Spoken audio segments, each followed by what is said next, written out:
Linksnis. Šiandien noriu pakalbėti apie tokią gramatinę kategoriją kaip linksnis.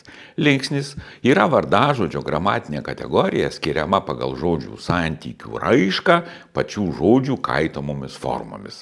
Žinoma, šitą griozdą suprasti skirta tik mano studentams, bet paprastai paaiškinti galima taip. Namas, namo, namui, namą, su namu, visos šitos žodžio formos ir yra linksniai. Kam jie reikalingi? Linksniai rodo žodžių santykius sakinyje, kad mes suprastume. Imkime gražų sakinį, aš sugalvojau tokim su visais linksniais. Geras vaikas, gražiu balsu, skaito įdomią knygą didelėje klasėje, visiems draugams be jokio jaudulio. Vaikas balsu, knyga klasėje, jaudulio draugams. Matote, visi linksniai. Jeigu mes linksnių nevartostume arba juos supainiotume, velniai žino, ką gautume.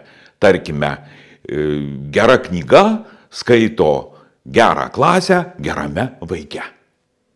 Visiškai bereikšmis sakinys. Trenkė kakton šaukštu draugui. Kakton šaukštu draugui. Linksniai išreiškia įvairias sintaksinės ir semantinės reikšmės. Kakton vietą rodo, šaukštų įrankį rodo, draugui objektą rodo. Taigi, linksnis priklauso sintaksiai, nes tai yra žodžių junginio reikšmės rodiklis. Bet linksnis priklauso ir morfologijai, nes jis yra išreikštas ne kur kitur, o žodžio dalyje galūnėje. Linksniai nėra vienodi.